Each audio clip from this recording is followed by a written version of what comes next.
এখনো পর্যন্ত কেউ আমার নাম জানে না, নাম বলে না, সব বিন্দুমাসি হয়ে গেছি আমি, স্ট্যাম্প বিন্দুমাসি। আর একজন অভিনেত্রী অনামিকা সাহার জীবনে এখনো ওই পাওয়া আমি পাইনি। একদিন আমাকে শুনতে হয়েছে, আমাকে বলতো যে কিছু হবে না তোমার দ্বারা, অপদার্থ, কিছু করতে পারবে না। সংসারে বিয়ের পর অভিনয় করা বন্ধ হয়ে গেল। 6 বছর আমি অভিনয় করিনি। একটা অ্যাক্টর বা অ্যাক্ট্রেসের বেস্ট টাইম, বেস্ট বয়স, বেস্ট চেহারা, সেই টাইমটাই কিন্তু আমি ছেড়ে দিয়ে বাড়িতে বসেছিলাম। ভদ্রলোক আমাকে বলছে, এ কি এত বড় মেয়ে, তুমি নাম বলতে পারছো না? তোমার কি নাম নেই? তুমি কি অনামিকা? আমার নামের সৃষ্টি হলো অনামিকা সাহা। বলে কি, না না, অনামিকার ওই গ্ল্যামার কোথায় পাবে? হেমা মালিনী যে রোল করেছে সে ছবি বেশি চলেনি। বাড়িতে বসে বসে ভাবতাম, আমার হবে না, আমাকে দেবে না ওই রোল। ও বুম্বা সেই জায়গা পেয়েছে, ও লড়াই করেছে। কিন্তু দেব যেটা করছে, দেব নিজেকে ভেঙে চুড়ে, আজকে কিন্তু দেব প্রমাণ দিচ্ছে যে দেখো আমি অভিনয় জানি। দেখো, সমালোচনা হয়, পেছনে যে হয় সেটা আমি জানি। আগে দুঃখ পেতাম, মানে ভয় ভয় করে চলতাম, কিন্তু এই মুহূর্তে আজকে তোমাদের বলতে বাধ্য হচ্ছি, আমি সমালোচনায় ভয় পাই না। আমার খুব কষ্ট লেগেছে যে আমি এইভাবে বলিনি। একজন আমাকে বলেছিল সন্ধ্যা রায় সম্পর্কে বলার অধিকার ওনাকে কে দিয়েছে। কিন্তু আমি একটা চরিত্র আমার ভীষণ করতে ইচ্ছে করে, যে মেন্টালি ডিসব্যালেন্সড, পাগল যাকে বলে। মমতা ব্যানার্জিকে আমি অভিনন্দন জানাই ওই জন্য যে কলকাতায় মেয়েরা, শুধু কলকাতা নয় সারা বিশ্বে মেয়েরা কিন্তু এখন অনেক স্ট্রং। বরঞ্চ আমার যেটা মনে হচ্ছে ছেলেরা আস্তে আস্তে ডাউন হয়ে যাচ্ছে। তো এইটা আমার কথা, যে পর্যন্ত আমি বাঁচবো, আমি চাই ঈশ্বরের কাছে একটাই প্রার্থনা, আমাকে ভালো ভালো চরিত্র দাও, আমি মন প্রাণ দিয়ে সেই চরিত্রগুলো করি এবং বুক ফুলিয়ে যেন চলে যেতে পারি।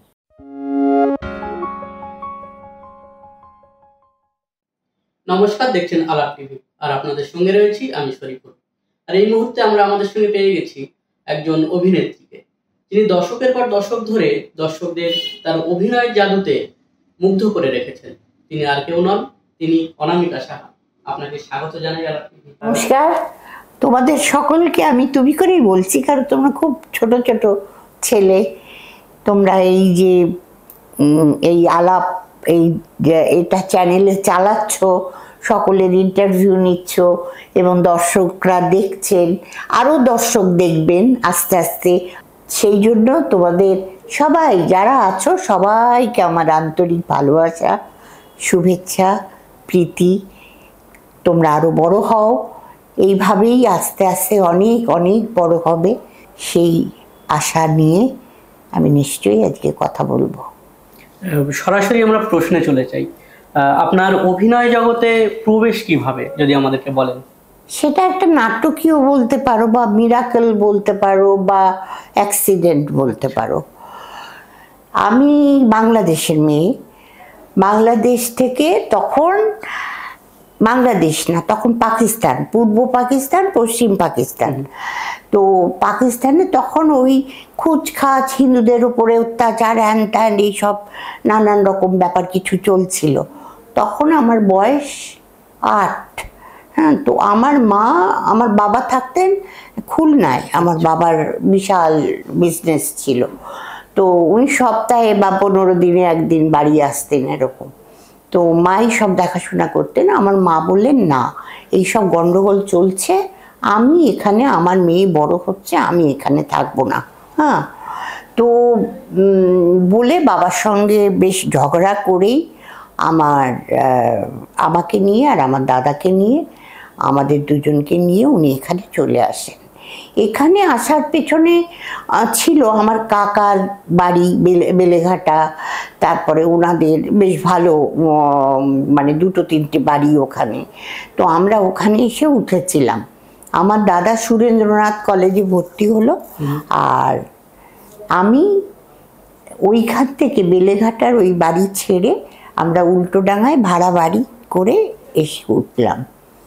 আমি ওইখানে উল্টোডাঙা দেশবন্ধু বালিকা বিদ্যালয়ে ক্লাস 5-এ ভর্তি হলাম।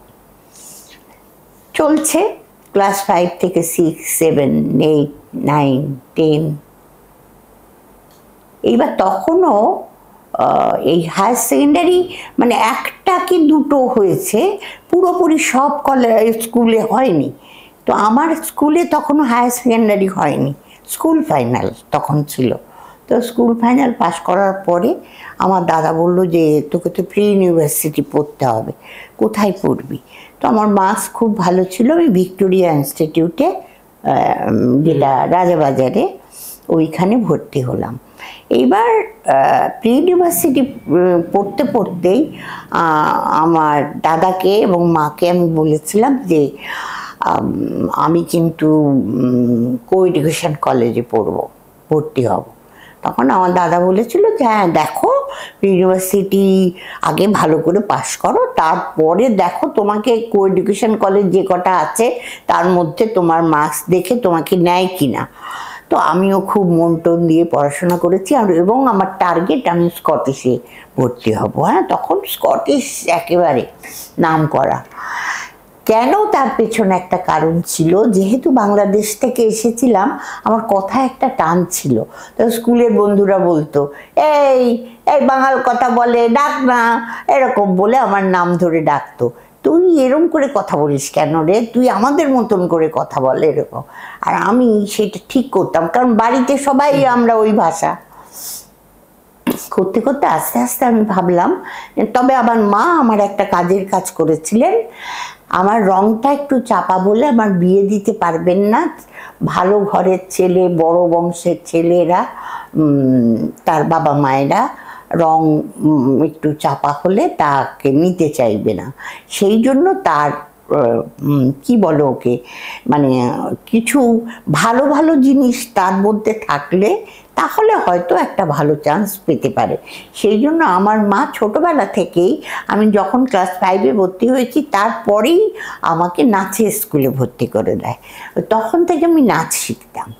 তারপরে যখন প্রি ইউনিভার্সিটি আমি পড়ি, তখন আমার গলা খুব সুন্দর ছিল বলে আমার ছোটবেলা থেকেই বাংলাদেশে বাবা গান শিখিয়েছিলেন। অ্যাডজুটেন্ট সাহেব ছিলেন, উনিও মুসলিম, খুব ভালোবাসতেন আমাকে এবং বলতেন যে ওকে আপনারা নিয়ে যাবেন এখান থেকে, আমি কিছু বলবো না, গানটা ছাড়াবেন না। তো আমি হারমোনিয়ামও নিয়ে এসেছিলাম ওখান থেকে। তো সেই দুর্গা সেন, খুব নাম করা তখনকারের দিনে, উনি বাগবাজারে থাকতেন, ওনার ওখানে গিয়ে ভর্তি হলাম। এই গান নাচ এই দুটো আমার চলতো। তো সেখানে কি হলো, আমি স্কটিশে চান্স পেয়ে গেলাম। স্কটিশে মানে যত তাড়াতাড়ি বলা যায় সেটাই ভালো। স্কটিশের একটা নিয়ম ছিল যে যারা নতুন আসবে তাদের ওয়েলকাম জানানো, আর যারা 3rd ইয়ারে পাস করে বেরিয়ে যাবে তাদের ফেয়ারওয়েল দেওয়া। সেই জন্য একটা অনুষ্ঠান, সেই অনুষ্ঠান কলা মন্দিরে হবে। কেয়া চক্রবর্তী, নিশ্চয়ই নাম শুনেছ, দুর্ধর্ষ অভিনেত্রী ছিলেন, কিন্তু উনি আমাদের কলেজের প্রফেসর ছিলেন। রঞ্জন বন্দ্যোপাধ্যায়, উনিও আমাদের কলেজের ইংলিশের প্রফেসর, আমি ওনাদের কাছ থেকে পড়াশোনা করেছি। তো ওনারা কেয়াদি, যেহেতু উনি একজন অ্যাক্ট্রেস, উনি পড়ালেও মাঝে মাঝে কলেজের অনুষ্ঠান করাতেন এবং তাতে উনি অল ইন অল। তো উনি সমস্ত যারা নতুন এসছে এবং তাদেরকে ডেকে, স্কটিশের ভেতরে একটা হল ঘর আছে, সেইখানে বসিয়ে উনি বললেন যে তোমরা কে কে শ্যামা করেছো রবীন্দ্রনাথের, হাত তোলো, আমরা ওই দিন শ্যামা করব। তো আমাদের মধ্যে এই 5 থেকে 7 জন মেয়ে হাত তুললো। হাত তুললে উনি বললেন যে পরের দিন বিটি বিল্ডিং আছে একটা পাশেই, বললো বিটি বিল্ডিংয়ে তোমরা 11টার সময় যাবে, আমি এক একজনকে দিয়ে পরীক্ষা করে যাকে আমার ভালো লাগবে তাকে আমি নেব। তো ওই যে বললাম, কপালের লেখা না যায় খণ্ডন, কপালের লিখন না যায় খণ্ডন। তো জানি না কেন আমি সিলেক্টেড হলাম শ্যামা। এইবার কলা মন্দিরে শ্যামা হচ্ছে, শ্যামা শেষ হয়ে গেছে। আমার খুব লম্বা চুল ছিল, কারণ তনুদা বলেছিলেন যে আপনাকে আমি চুজ করেছিলাম আপনার চোখ আর চুল দেখে। হ্যাঁ, এটা তো এখন চুলও উঠে যাচ্ছে আর চোখে তো চশমা নিয়ে নিয়েছি। কাজেই এই বিনুনিতে মালা লাগানো শ্যামার, সেটা আমি খুলতে খুলতে আসছি, আমার একটা বন্ধু বলল এই ধুতি পরা এক ভদ্রলোক তোকে বাইরে ডাকছেন। আমি ধুতি পরা তো আমার কেউ জানাশোনা নেই, কে আছে আমি দেখি। আমি হ্যাঁ বলুন, আপনি ডাকছেন? তো হ্যাঁ, কালো মতন লম্বা হেমন্ত মুখার্জির মতন ধুতি আর ওরকম শার্ট পরা এক ভদ্রলোক বললেন যে তুমি শ্যামা করবে? আমি বললাম হ্যাঁ। বললো তুমি সিনেমা করবে? ফাট করে আমাকে বলল। আর আমি কলেজে ঢুকে, কলেজের যে বন্ধু বান্ধব দু একজন হয়েছিল তাদের কাছ থেকে তখনও পর্যন্ত আমি সিনেমা দেখিনি, মানে আমার বাড়ির পারমিশন ছিল না, দেখতে দেয়নি, বলেছি কলেজে যাবে তারপর সিনেমা। তো এইবার ওই সিনেমা জগৎ, উল্টো রথ তোমরা দেখোনি, নবকল্লোল, এইগুলো ছিল তখন ম্যাগাজিন সিনেমার, সে প্রচুর সেল হতো তার। হ্যাঁ, তো ওই একটি মেয়ে ছিল প্রতিমা বলে, খুব ফর্সা, চুলগুলো কোকড়া কোকড়া, তো ওর ইচ্ছা ছিল সিনেমায় নামবে, তো ও বইগুলো নিয়ে আসতো আর আমি ওইগুলো দেখতাম। কাদের দেখতাম? আমি দেখতাম সুচিত্রা সেন, উত্তম কুমার, সাবিত্রী চ্যাটার্জি, হ্যাঁ, মানে এই সব সুন্দরীদের সব। এইবার কি হলো, আমি ভাবলাম এই ভদ্রলোক আমাকে বলছে তুই সিনেমা করবে, নিশ্চয়ই দুষ্টু লোক, সিনেমা বেশ ফর্সা না হলে করা যায় নাকি, মনে মনে ভাবলাম। ভেবে বললাম আমাকে বলছেন, আমি তো সুন্দরী নই, আমাকে কি করে সিনেমায় নেবে? তখন হেসে ফেললেন ভদ্রলোক, বললেন তুমি জানো সিনেমায় নামতে গেলে কি কি লাগে? আমি না, তা আমি জানি না, আমি এখনো সিনেমা দেখিনি। বললো বা ভেরি নাইস, তুমি এখনো সিনেমা দেখোনি? যাকে শোনো, আমাদের একজন ডিরেক্টর আছেন সরোজ দে, আর ওনার হাউসের নাম অগ্রগামী। তো উনি একটা ছবি করবেন মানিক বন্দ্যোপাধ্যায়ের নেকি অবলম্বনে, স্বাতী নাম দিয়ে। সেখানে একটি মেয়ে থাকবে যে মেন হিরোইন, তার চোখ খুব সুন্দর হবে আর চুল খুব সুন্দর হবে আর রংটা একটু চাপা হবে। তো সেই জন্যই আমি তোমাকে এই কথাটা বললাম। আমি বললাম আপনি দাঁড়ান, আমি পাঠিয়ে দিচ্ছি বলে দৌড়ে গিয়ে ওই প্রতিমাকে বললাম এই তুই যা, তোর সিনেমায় নামার শখ, ভদ্রলোকের সঙ্গে কথা বল, হয়ে যাবে। গেছে, একটু পরে ফিরে এসে বললো না রে, ও ভদ্রলোক তোকেই চাইছেন। আমি আবার গেলাম, গিয়ে ভদ্রলোক বললেন বাড়িতে কে কে আছে? আমি বাবা, মা, আমার দাদা। বললো আমাকে নিয়ে চলো, আমি ওনাদের সঙ্গে কথা বলবো। আমি বললাম না, আমার মা মেরে তাহলে বাড়ি থেকে বার করে দেবে। আর আপনি দেখছেন না যে আমি এখনো সিনেমা দেখিনি? তখন উনি বললেন আমার ওপর ছেড়ে দাও, আমি যদি মার খাই খাবো। ঠিক আছে, আমি কিছু বলিনি। ভদ্রলোক চলে গেলেন, আমি চলে এলাম। ওমা 3 দিন না 4 দিন বাদে ক্লাস শুরু হয়েছে, 2টো হবে এরকম। আমার ক্লাস শেষ হয়ে গেছে, আমি বেরিয়ে আসতে গেছি, দেখি হেদুয়া পার্কের ওইখানটায় উনি দাঁড়িয়ে আমাকে দেখতে পেয়ে দৌড়ে আসছেন। এসে বলছেন কি কিছু ভাবলে, বলেছো বাড়িতে কথা? আমি বললাম না, আমি বলিনি, কিন্তু আমি কথাটা বলেছিলাম আমার দিদিকে। হ্যাঁ, আমার দিদি, আজকে দিদির জন্যই আজকে আমি এখানে বসে কথা বলছি। আমার দিদি ছিল সিনেমা পাগলা, ও শ্যামপুকুর স্ট্রিটে থাকতো। ও দিদি বলল আরে দূর চেপে যা না, তুই সিনেমা করিস না করিস, ভদ্রলোককে আমার বাড়িতে নিয়ে আয়, আগে আমি শুটিং দেখবো, কীরকমভাবে শুটিং হয়, আর্টিস্ট দেখবো। তা আমি তখন বললাম যে আমার দিদি বলেছে যে আপনি যদি ওনার সঙ্গে আলাপ করেন দিদি কথা বলতে পারে, কিন্তু আমি মাকে বলতে পারবো না, দাদাকে বলতে পারবো না। ওই আমার দিদির বাড়ি নিয়ে গেলাম, নিয়ে গিয়ে দিদির সঙ্গে কথা হলো, যা হলো হয়ে পরের দিন একটা ট্যাক্সি করে আমি, আমার দিদি আর ওই ভদ্রলোক 3 জনে শুটিং দেখতে গেলাম। শুটিং ইন্দ্রপুরী স্টুডিওতে শুটিং হচ্ছে। শুটিংটা হচ্ছে বিশ্বজিৎ আর রাজশ্রী বসুর একটা বই হয়েছিল, সেই বইয়ের শুটিং। মোহনবাগানের মেয়ে, যে দারুণ হিট করেছিল একসময়, রাজশ্রী বসু হিরোইনের নাম। ও তারপর বিয়ে করে কানাডায় চলে গেছে, ও আর করেনি সিনেমা। তো ওইটা দেখছে, আমার তো ভালো লাগছে না ওই সব দেখতে। আমি খুব, এর মধ্যে ওই ভদ্রলোক আমাকে শিখিয়ে নিলেন যে শোনো, এখানে যদি কেউ তোমাকে আলাদা করে কোনো কথা টথা বলে, সবার সঙ্গে কথা বলো না, আর নাম আর বাড়ির ঠিকানা কাউকে দেবে না। এটা বলে উনি আমায় ঢুকিয়েছিলেন। আমি খানিকক্ষণ উসখুস করে, আমার ভালো লাগছে না, আমার দিদি তো বিশ্বজিৎকে হা করে দেখছে। এইবার আমি বললাম কি, দিদি আমি একটু বাইরে গিয়ে দাঁড়াচ্ছি। বললো কোথায় যাবি বাইরে একা একা, বস না।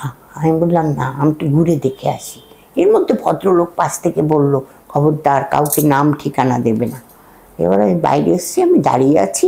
এখনকারের ইন্দ্রপুরীতে তোমরা বুঝতে পারবে না যে কি ইন্দ্রপুরী ছিল সেটা। তখন সাউন্ডের একটা গাড়ি থাকতো ওখানে, ওখানে একটা বিরাট বট গাছ, তাকে শান বাঁধানো, অন্যরকম অ্যাটমসফিয়ার ছিল। তো সেইখানে আমি এসে চুপ করে দাঁড়িয়ে আছি। আমি তো ফ্রক পরে গেছি, তো দাঁড়িয়ে আছি। হঠাৎ কুচকুচে কালো 4 ফুট 8 ইঞ্চি ধুতি পরা, সাদা শার্ট ভদ্রলোক এসে আমায় বলছে, তুমি কোথায় এসেছো, শুটিং করছো? আমি বললাম না। বলে তাহলে তুমি একা এসেছো? আমি বললাম না, আমার দিদি আছে সঙ্গে।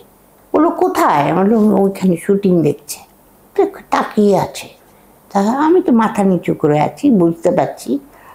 ভদ্রলোক বলছে, তো তোমার নাম কি?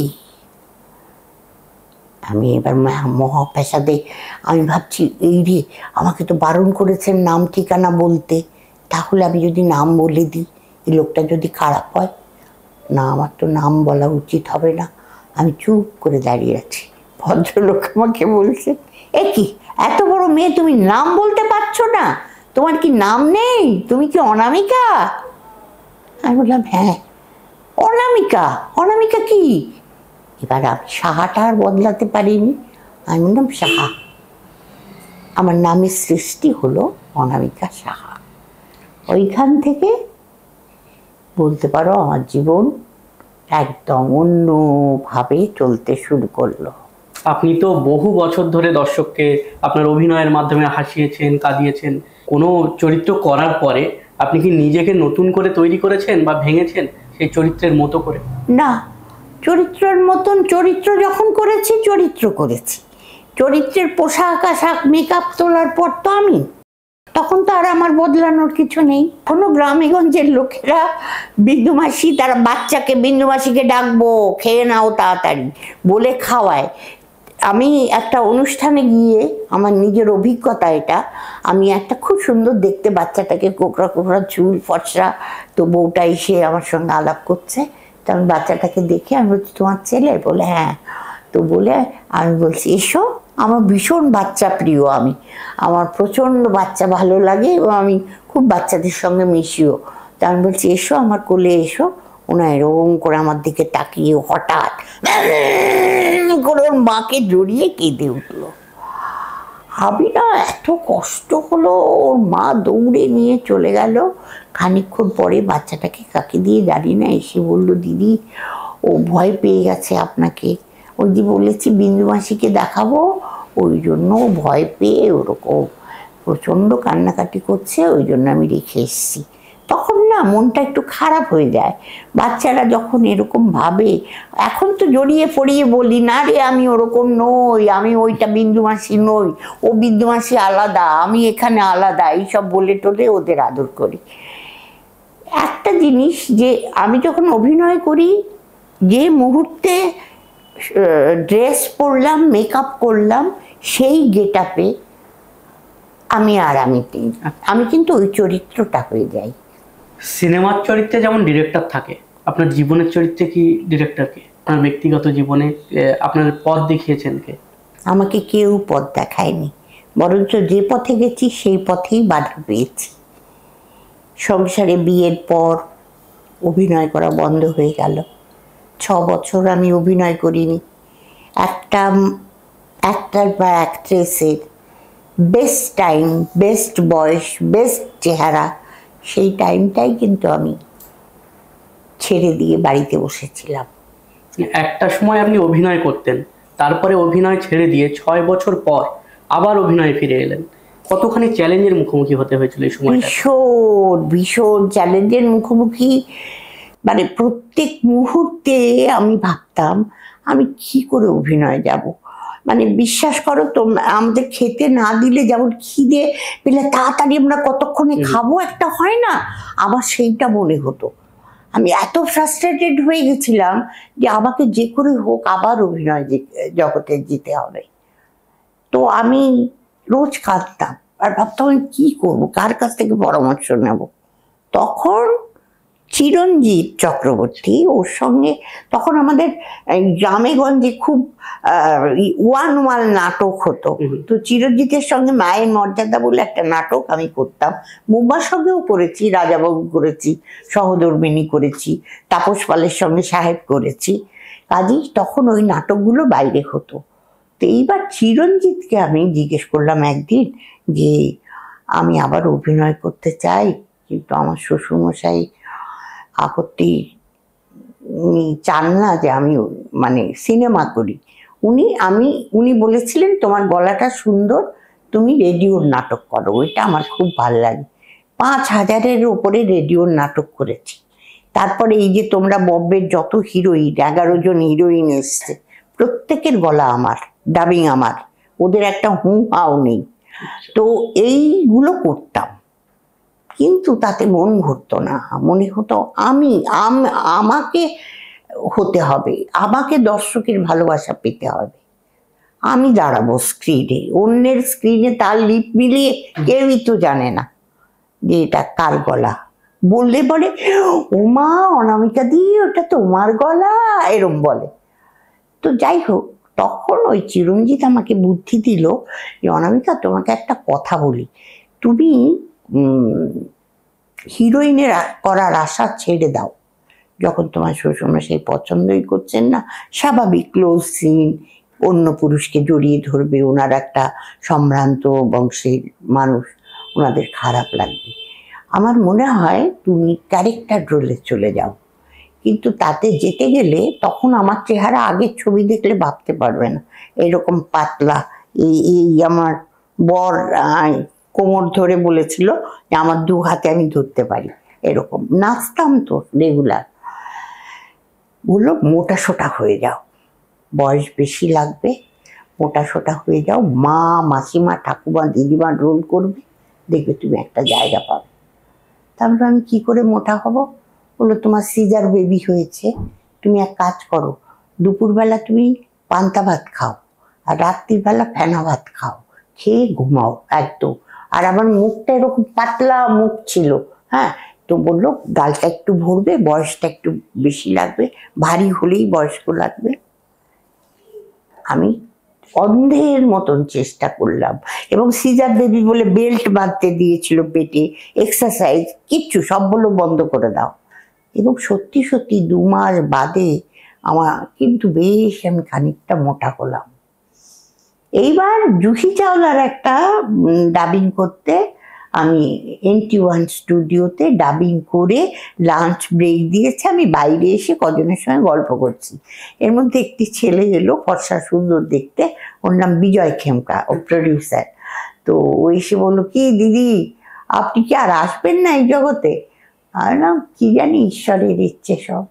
তখন বললো ওই বাংলাদেশ থেকে কয়েকজন এসছেন, তো ওনারা আপনাকে দেখে একটু কথা বলতে চাইছেন, ডাকবো আমি? হ্যাঁ ডাকো। এলো, সে বললো নমস্কার দিদি, আমরা ঢাকা থেকে আইছি, তো আমরা একটা ছবি করব। সেই একটা চরিত্র আপনি দূরে দাঁড়ায় আসছেন, আপনাদের দেখাই কিন্তু আমার পছন্দ হয়ে গেছে, আপনি যদি করেন তাহলে খুব ভালো হয় দিদি। মানে কেন জানি না, দূর থেকে দেখাই আমার মনে হয়েছে ওই চরিত্রটা আপনি খুব ভালো লাগবো আপনাকে। আমি তো আমার মাথায় চিন্তা যে শ্বশুরমশাই মত না দিলে তো আমি এখানে হ্যাঁ করতে পারবো না।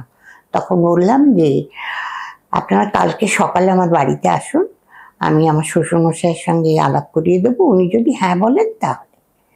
পরের দিন মিষ্টি টিষ্টি নিয়ে এসছেন তিনজন, এসে কথা বললেন। আমার শ্বশুরমশাই ওই বাইরের ঘরটায়, তখন উনি ওনার মক্কেল টকেল নিয়ে বসতেন, প্রচুর আলমারিতে বই ছিল, ন্যাশনাল লাইব্রেরিতে দিয়ে দিয়েছি ওটা। তো এই করে ওটা আমি বললাম, বাবা আপনার সঙ্গে এনারা একটু কথা বলবেন। তখন ওনারা বললেন যে আমরা এরকম ছবি করব। তা আমার শ্বশুরমশাই আর আমি না ঠাকুরের কাছে গিয়ে কাঁদছি চচ্চড়িয়ে, ঠাকুর উনি যেন হ্যাঁ করে, উনি যেন হ্যাঁ করে। উনি বললেন যে বাংলাদেশ যেতে হবে না তো? না, বললেন না, পুরোটাই আমরা কলকাতায় করব।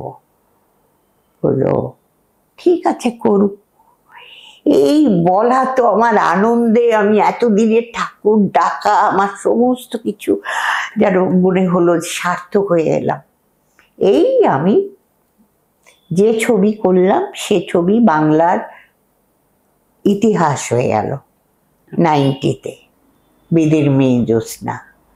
যে ছবির ইতিহাস আজও কেউ কোনো বাংলা ছবি ভাঙতে পারেনি, যে ছবির টাকা, কত টাকা রোজগার করেছিল, সেই টাকা টপকে এখনো পর্যন্ত কোনো বাংলা ছবি যেতে পারেনি। ওই আমি দিদার রোল করলাম জ্যোৎস্নার। এই ছবি এরকম হিট হয়ে গেল, মানে কি বলবো। যখন করতে গেছিলাম ছবিটা, সবাই বলেছিল তুমি, তোমার বর কি তোমায় খেতে দেয় না, তুমি এটা বাংলাদেশে যাত্রা করতে গেছো।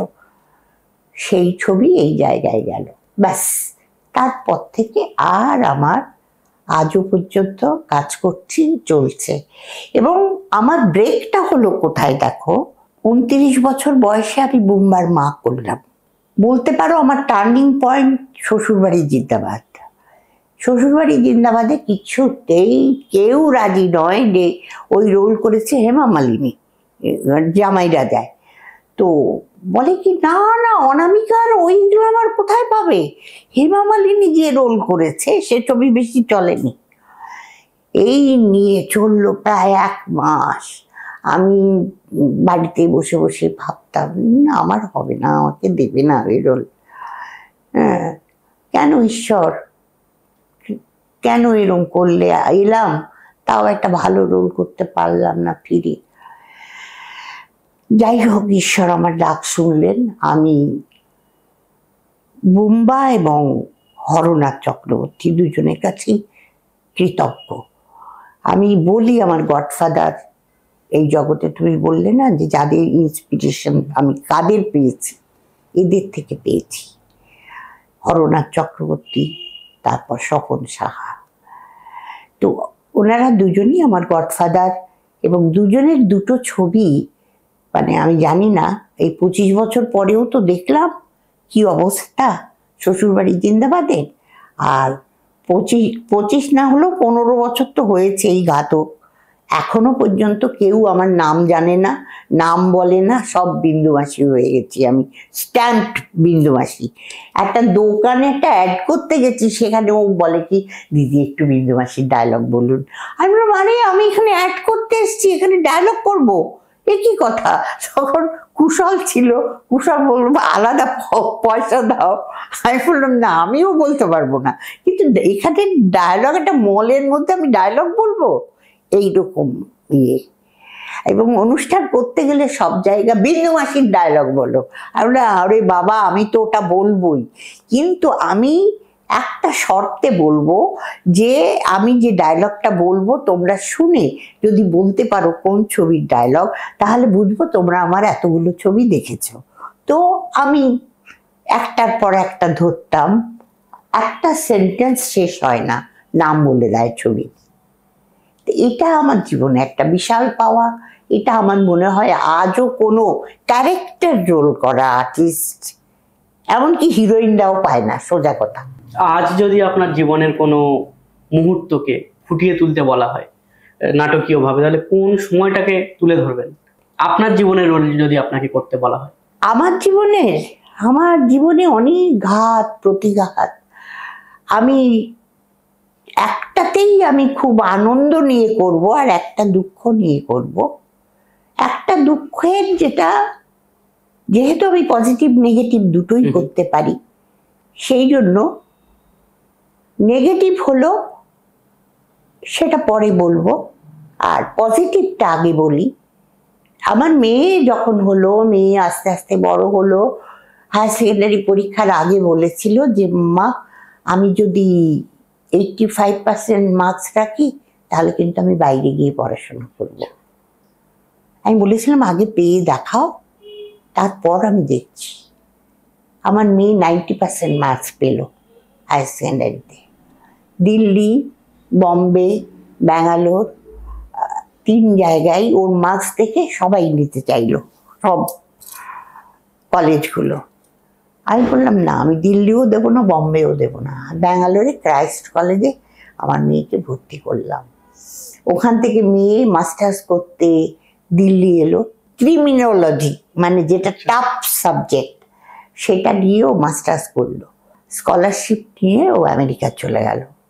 ওখানে ও স্কলারশিপ শেষ করে ও ওখানকারেরই কলেজে পড়াতে শুরু করলো। আর আমি এদিকে কেঁদে কেটে বললাম, কবে মরে যাব? তুই 2 দিন পরে সে বাসি মরা এসে পড়াবি। কেন রে, ইন্ডিয়াতে কি কিছু নেই? আয় না চলে, এখানে নিশ্চয়ই হবে। বললো তুমি চলে এসো। আমি গেলাম, 2.5 মাস ওখানে ছিলাম। আমার মেয়ে সব ঘুরিয়েছে, ওয়াশিংটন, কানাডা ফানাডা, যত জায়গা। আমি ওখান থেকে মেয়েকে নিয়ে কলকাতায় এলাম। 7 দিন পরে আমার মেয়ে বলল, কলকাতায় কিছু হবে না মা, আমি চলে যাই দিল্লি। দিল্লি চলে গেল। দিল্লি ইউনিভার্সিটিতেও প্রফেসরি করা শুরু করলো, ওখানে বাড়ি নিয়ে। এইটা আমার জীবনের সব থেকে আনন্দের, যেমন আনন্দ হয়েছিল যে আমি আবার অভিনয় জগতে ফিরে এসেছি, সেম আনন্দ হয়েছিল আমার মেয়ে যখন প্রফেসর হয়ে বিভিন্ন দেশ, বেশিরভাগই বিদেশে গিয়ে ক্লাস করায়। এবং তার নামে সাইকোলজি বই বেরিয়েছে, যেটা হোল ওয়ার্ল্ডে সাইকোলজি পিরিয়ডে পড়ানো হয়। তো এইটা আমার জীবনের একটা বড় পাওয়া। আমার মানুষ হিসেবে, মানুষ অনামিকার জীবনে এইটা সব থেকে বড় পাওয়া।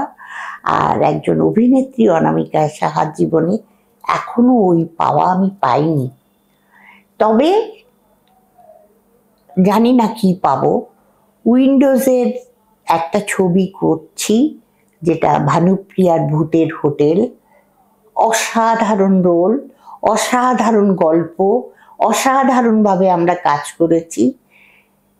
এই ডিসেম্বরে রিলিজ করবে, 24শে ডিসেম্বর। প্রত্যেকটা দর্শককে আমার অনুরোধ, এই ছবি কিন্তু বাচ্চা টাচ্চা নিয়ে, ভূতের ছবি, বাচ্চারা এখনো আজও তারা ভূতের ছবি দেখতে ভালোবাসে, ভূতের গল্প শুনতে ভালোবাসে। তো সেই রকম আমি আমার জীবনে 45 বছরের অভিনয় জীবনে আমি এরকম ছবি বাংলায় আমি দেখিনি, এরকম গল্প। তো সেটাতে আমার একটা তৃপ্তি এসছে। এখন আপনাদের যদি তৃপ্তি দিতে পারে এই ছবি, তাহলে কিন্তু আমি ওই মেয়ের যেরকম আনন্দ হয়েছিল এবং কাজের জায়গার আনন্দ এইবার হবে। আপনার মতে ভালো অভিনেতা আর সফল অভিনেতা, এই দুটোর মধ্যে পার্থক্য কোথায়? আমার যেটা মনে হতো আগে, যে ভালো অভিনেতা সফলতা পায় না, পেলেও খুব দেরিতে পায়, খুব কষ্ট করে সফলতা অর্জন করতে হয়। কিন্তু ভাগ্য বলে না, ভাগ্যের লিখন, ভাগ্যে যদি থাকে, কপাল যদি সহায় হয়, তাহলে তুমি এমনিতেই অভিনেতা হয়ে এলে, তোমাকে কোথায় তুমি চলে গেলে। আমি একটা ছোট্ট উদাহরণ দিচ্ছি। দেব যখন এলো, ভাবতে পারো, দেবকে সবাই বলতো তো দেব ভালো করে, ওর উচ্চারণ ঠিক না, ও কথা ঠিক করে বলে না। ওর সঙ্গে আমি কাজ করেছি, ওর গত বছর পুজোয় রিলিজ করেছিল হইচই আনলিমিটেড, একটা রোল করেছি। এত ভদ্র, এবং সব থেকে যেটা শিক্ষার ইচ্ছেটা, ও জানে ওর কোথায় খামতি, ও অভিনয়টা দিতে পারছে না। ও যা চেষ্টা করেছে, একজন পলিটিক্যালি ইনভলভ থাকা সত্ত্বেও ও যা করেছে, হ্যাটস অফ। আমি তো বলি যে অসাধারণ। হ্যাঁ, বুম্বাও অনেক কষ্ট করেছিল, কিন্তু বুম্বাকে ওইভাবে তৈরি হতে পারেনি। ও রোমান্টিক হিরো হিসেবে ও লেগে গেল তো গেলই, তারপরেও অভিনয় করতে করতে তার রক্তে রয়েছে ওর। ও বুম্বা সেই জায়গা পেয়েছে, ও লড়াই করেছে। কিন্তু দেব যেটা করছে, দেব নিজেকে ভেঙে চুড়ে, আজকে কিন্তু দেব প্রমাণ দিচ্ছে যে দেখো আমি অভিনয় জানি, আমি অভিনয়কে রপ্ত করেছি। একদম। সেই জন্য সফলতার কথা বললে আমি বলবো সফলতা দু রকমের হয়, সেটা কেউই বলতে পারে না। তবে একটা জিনিস, যে এই যে এখন সিরিয়াল টিরিয়াল হয়ে এমন হয়ে গেছে না, যে অভিনয়টা এখন জল ভাতের মতন, কিন্তু আমার মনে হয় তা নয়। অভিনয় এ মানুষের মনে গেঁথে, তাহলে আজও কেন পুরনো ছবি দেখলে আমরা বসে কাঁদি, উত্তম সুচিত্রার বই দেখলে, সপ্তপদী দেখলে, সবার উপরে দেখলে, ছবি বিশ্বাসের কথা কেন মনে রেখেছি, আমার 12টি বছর পেরিয়ে দাও, ওইটা কেউ বলতে পারবে এখনকার শিল্পীরা? না। সেই জন্যই বলি যে অভিনয়টা আমরা কষ্ট করে শিখেছি। আমার গুরু তরুণ মজুমদার, তিনি আমায় কতগুলো চোখের কাজ শিখিয়েছিলেন। রোম্যান্টিক, যে চোখের দৃষ্টিতে থাকবে শুধু রোমান্স, যে চোখের দৃষ্টিতে থাকবে কষ্ট, যে চোখের দৃষ্টিতে থাকবে অভিমান, যে চোখের দৃষ্টির মধ্যে, কারণ তখন ক্লোজ আপ নিত, আমরা তিনজন বসে গল্প করছি কিন্তু আস্তে করে চলে গেল ক্যামেরা ক্লোজে একটা চোখের দৃষ্টির দিকে, সে তখন কি ভাবছে। এখন কিন্তু ওইসব ক্যামেরাও নেই, আর ওইসব ডিরেকশন দেবার মতন ডিরেক্টরও নেই। কাজেই দরকার ছিল, আমি তরুণ মজুমদার প্রত্যেকটা সিনে আমাকে এগিয়ে এদিকে আসুন বলে ডেকে নিয়ে গিয়ে আমায় বলতেন যে হাজবেন্ডের সঙ্গে মারামারি করতেন, গাছে উঠে পেয়ারা পারতেন, সে আজকে তার সঙ্গে সারা রাত আপনাকে শুতে হবে, বিয়ে হয়েছে, এটা ভাবছেন, একটা ঘেন্না, একটা বিরক্ত, একটা এই নিয়ে আপনি তাকাবেন।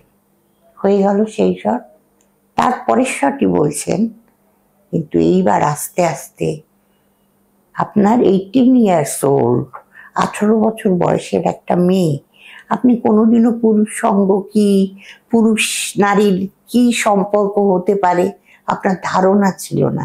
এইবার আপনি ওইটা আপনার মনের মধ্যে হচ্ছে, এই লোকটার সঙ্গে আমাকে সারা রাত শুয়ে থাকতে হবে, এই বাবা, তারপরে আমাকে কিছু কি করবে না করবে, এই ভাবতে ভাবতে আপনার চোখের মধ্যে কিন্তু সেই রোমান্সটা, একটা সেক্সের যে ব্যাপারটা, সেইটাকে আপনাকে আনতে হবে। এবার আমার তো হয়ে গেছে, আমি তো বুঝতে পারছি না। আনন্দ দাদা আমি বুঝতে পারছি না, আপনি একটু আমায় দেখিয়ে দিন। আমার হাতটা ধরে নিয়ে গিয়ে পাশে উনি দেখালেন, বিশ্বাস করো আজও আমি ভুলিনি। আমাদের সময়ের ডিরেক্টররা ছিলেন গুরু। আপনি যদি একদিনের জন্য দর্শক হতে পারতেন, তাহলে অভিনেত্রী অনামিকা সাহার কোন চরিত্রটাকে আবার দেখতে চাইতেন? আমি চরিত্র না, আমার একটাই চরিত্র করার ভীষণ বাসনা।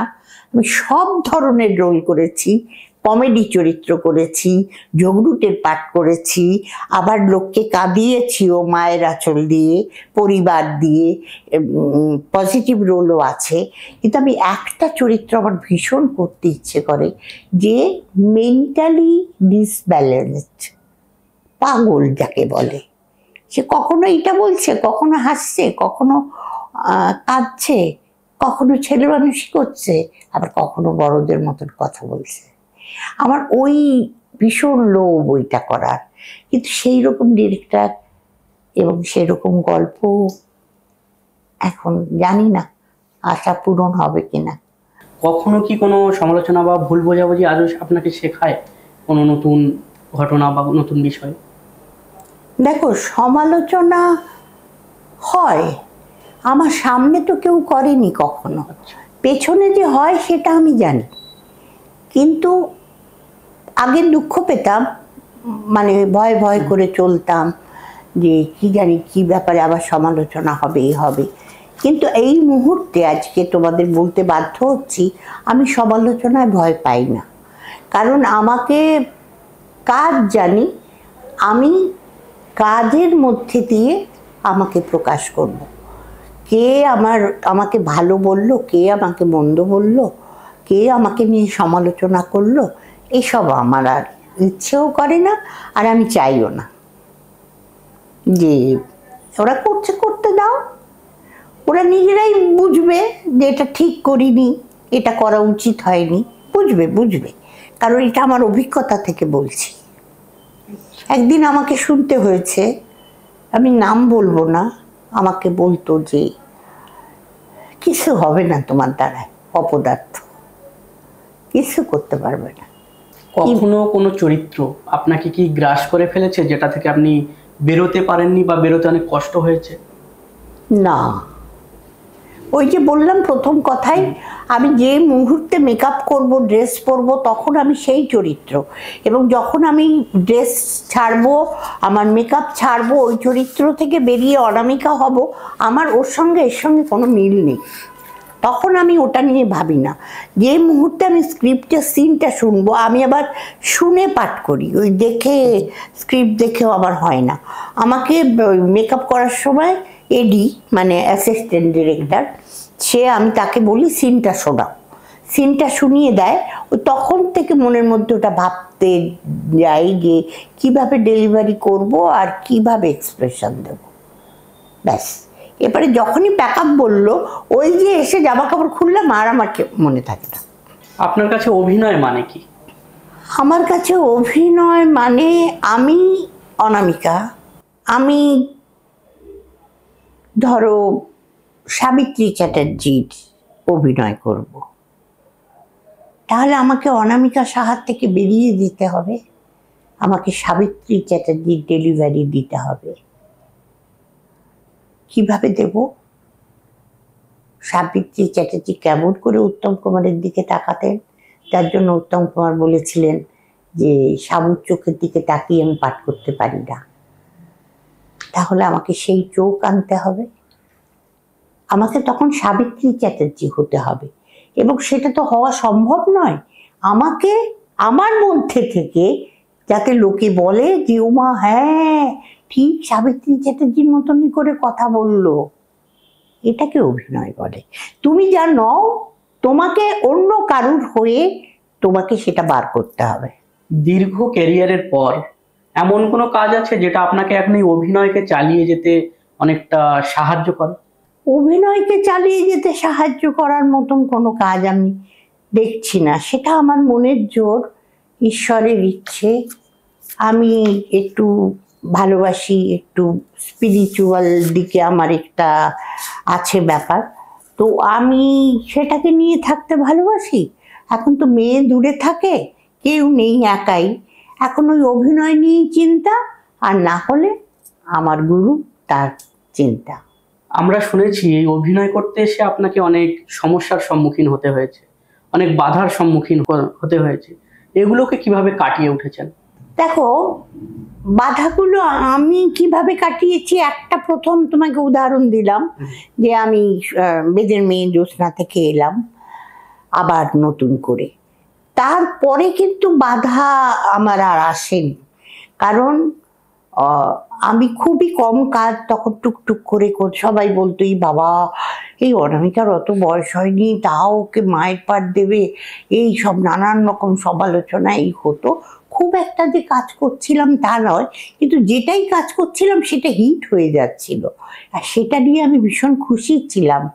আর আমার পরিবারের তখন আস্তে আস্তে করে সব শ্বশুর শাশুড়ি সবাই চলে গেলেন, আর আমার হাজব্যান্ড আমার কাজের ব্যাপার নিয়ে কোনোদিনও মাথা ঘামায়নি, কারণ সে নিজেকে নিয়ে ব্যস্ত ছিল। তো সেই জন্য আমার কেউ কোনো বাধা সৃষ্টি করার কেউ ছিল না। বর্তমান সময়ে নারীবাদ বলে একটা কথার খুব প্রচলন আছে, এই নারীবাদ ব্যাপারটাকে আপনি কিভাবে দেখেন? নারীবাদ এখন নারীদের সময় এসছে, নারী জাগরণের সময়। আমি একটা ছবি করেছি, ছবিটা দেখবে, ছবিটার নাম লোন। সেই লোনে আমি মানে নেগেটিভ রোল, কিন্তু কি করে একটা নারী যে একটা সাধারণ ঘর, একটা স্বামী, ছোট একটা বাচ্চা নিয়ে তার ঘর, সে একদিন জানতে পারলো যে তার স্বামী অন্য মহিলার সঙ্গে সম্পর্ক। তখন সে তার স্বামীকে বলল, তুমি যখন অন্য মহিলাকে নিয়ে সুখে থাকবে আছো, তাহলে আমি মেয়েটাকে নিয়ে কোথায় যাব? বললো, তুমি চলে যাও, আমার তাতে কোনো আপত্তি নেই। আমার মনে হলো যে পুরুষরা এরকম স্ট্রেট এরকম বলে দিল আমাকে চলে যেতে, ঠিক আছে আমি চলেই যাব। ওই 2 বছরের মেয়েকে নিয়ে আমি চলে আসি রাস্তায়। আমি জানি না আমি কি খাবো, আমার মেয়েকে কি খাওয়াবো। স্ট্রাগল আমার করতে হবে করতে হবে। আস্তে আস্তে মেয়েটা বড় হতে, এর বাড়ি ওর বাড়ি, রাস্তা ঝাড় দেওয়া, এ করা তা করা করে কোনো রকম মেয়েটার খাবার জোগাড় করি। অর্ধেক দিন আমি খেতে পারি না। কিন্তু একদিন মেয়ে যখন বড় হতে থাকলো, তখন আমার মনে হলো যে এইটুকু রোজগারে হবে না, আমাকে ভালো রোজগার করতে হবে।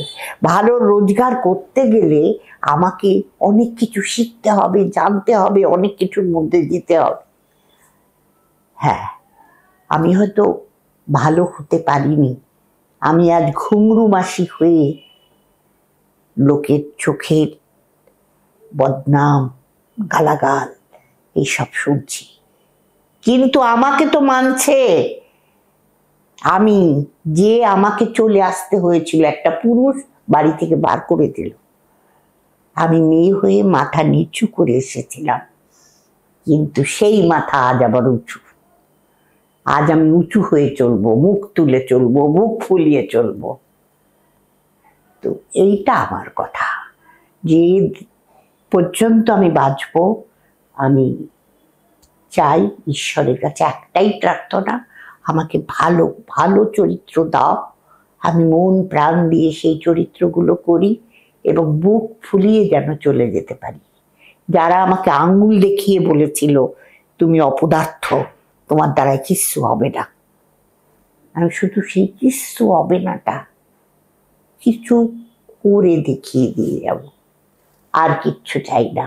এটাই নারী জাগরণ।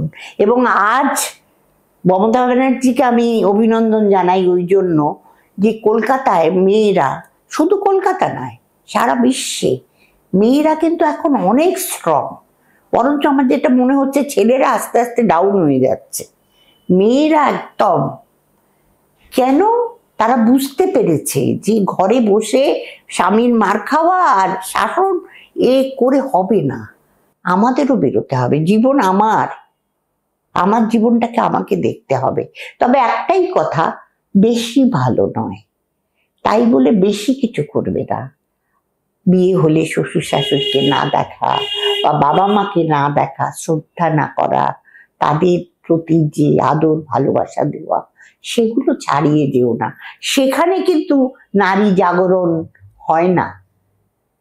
জাগরণ হবে তোমার মনের মধ্যে, কিন্তু তোমার ব্যক্তিত্ব থাকবে, তোমার বাইরের লোকেরা দেখবে যে তোমার ব্যক্তিত্ব। আজকালকার দিনে অনেকেই মনে করেন যে জনপ্রিয়তার মানদণ্ড সিনেমা বা নাটক নয়, এটা সোশ্যাল মিডিয়ার ফলোয়ার সংখ্যা। আপনি কি মনে করেন? ইয়েস, অফকোর্স, তাই তো, এখন তো তাই হয়েছে।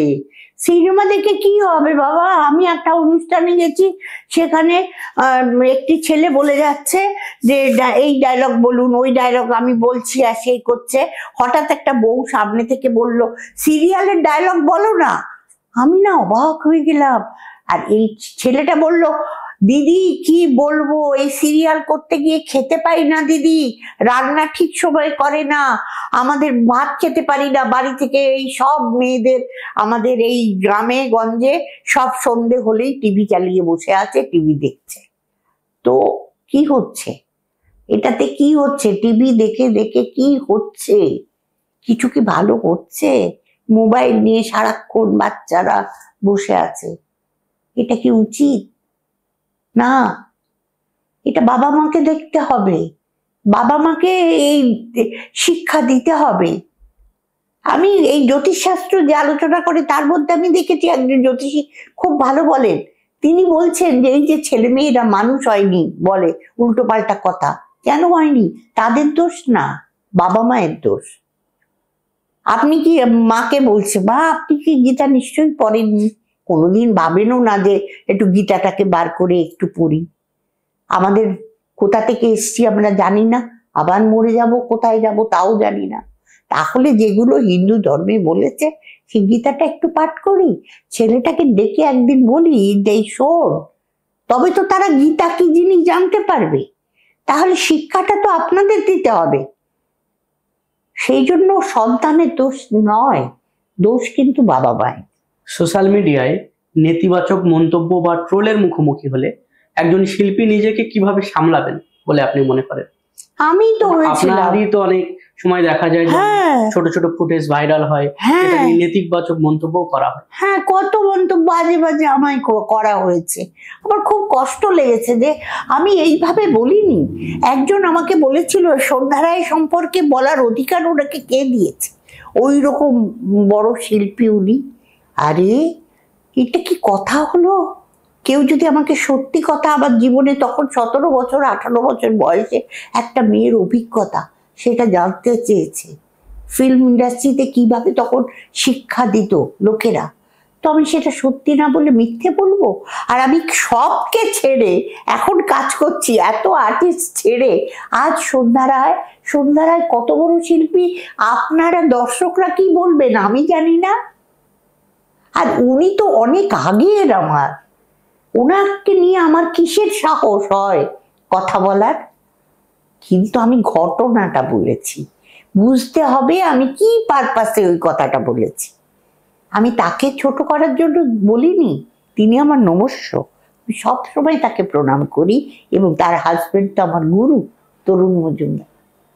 তো এই জন্যই বলি যে এই যে ভুল ভাবনাটা আগে ভেবে নেবেন আপনারা। এই মোবাইল দেখতে দেখতে একটু শুনলেন, একটু শুনে এই দেখেছো কি সাহস, এরকম ভাবে বলেছে, এরকম না, বুঝতে হবে। এটা একদমই যদি এখনই আপনারা সচেতন না হন তাহলে আমি হয়তো মরে যাব, দেখবো না, ভালো হবে না, ভালো হতে পারে না। শিক্ষাটা আগে চাই। আপনাদের কি, আপনারা বাবা মা হয়ে গেছেন, আমরা বাবা মা হয়ে গেছি, আমরা তো এবার চলে যাওয়ার রাস্তায় এসে গেছি, কিন্তু বাচ্চারা যাদের ছোট তাদের তো সেই শিক্ষাটা দিতে হবে, যে শিক্ষা দিয়ে সে বড় হবে। সে বড় হওয়ার জায়গায় গিয়ে মনে করবে যে আমার মা বাবা এইটা বলেছিলেন, যেটা আমরা কথায় কথায় বলি যে আমার বাবা এইটা বলেছেন, আমার মা এইটা করে দিয়ে গেছিলেন, যার জন্য আমি এরকম হয়েছি। সোশ্যাল মিডিয়ায় অনেক সময় দেখা যায় মিথ্যা খবর বা গুজব ছড়িয়ে পড়ে খুব তাড়াতাড়ি, এটা কতখানি উদ্বেগজনক বলে মনে হয় আপনার? খুবই খারাপ, খুবই উদ্বেগজনক। মানে ফালতু এমন ভাবে লেখে, ফট করে তুলছি বললো যে কে কার কথা যেন দেখলাম সেদিন, খুব দুঃসংবাদ। হ্যাঁ, ও সাবিত্রী চ্যাটার্জির দুঃসংবাদ। হ্যাঁ, তিনি কি এই পৃথিবীতে আছেন কি নেই আমরা বুঝতে পারছি না, এরকম ধরনের। আমি তাড়াতাড়ি ফোন করলাম, আমি কি হলো এরকম বলে, জানিস না হারাম জায়গাগুলো এই যে উল্টো পাল্টা লেখে, আমি ভালো আছি। ভাবুন, এরকম করে মানুষকে ইয়ে করা ঠিক নয়, ঠিক নয়, এগুলো ঠিক নয়। যারা সোশ্যাল মিডিয়ায় যারা আসছে, ঠিক আছে, ভালো কথা, খুবই ভালো। এখন ইউটিউব খুললে তো ট্যারট কার্ড আর জ্যোতিষী আর এই যত এইসব সিনেমার এই উচিত হবে না। এই যে ওয়েবসাইট যেগুলো কি আমাদের ওয়েব সিরিজ হচ্ছে, সিনেমার গিয়ে পয়সা নষ্ট করে কি হবে, বাড়িতে টিভিতে লাগিয়ে ওয়েব সিরিজ দেখে নেব, এটাও তো ঠিক নয়।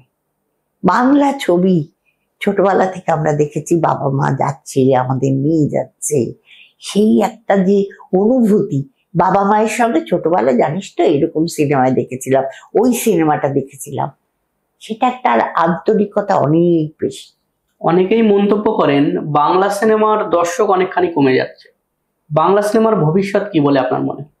আমি ভবিষ্যৎ বলতে পারবো না, তবে হ্যাঁ আগের থেকে তো অনেক বেটারের দিকে যাচ্ছে। এর কারণ কি, কোনো ভালো গল্প আসছে না? না, এতদিন তো ভালো গল্প দিতে পারিনি, এখন তো দিচ্ছে ভালো। পরপর দেব তো ভালো ছবি দিচ্ছে, এই যে ধূমকেতু নাকি অসাধারণ হয়েছে, তারপরে এই পুজোতে 2-3খানা রিলিজ করছে, তা নিয়ে হয়েছে।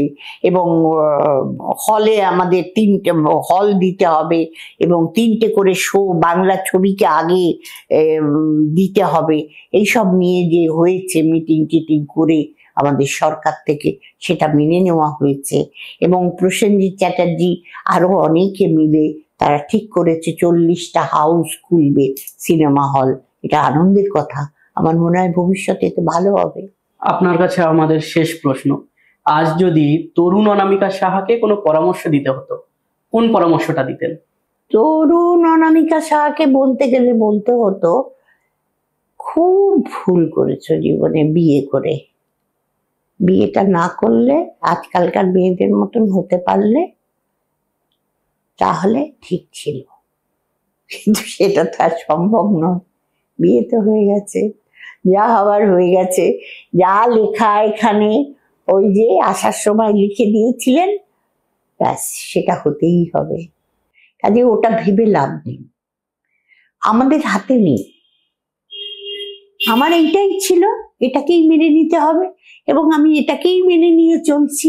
একটাই তার কাছে আমার অনুরোধ, মৃত্যুর দিন পর্যন্ত, যেমন রবি ঘোষ হয়েছিল, আমি যেন মৃত্যুর দিন পর্যন্ত অভিনয় করতে পারি।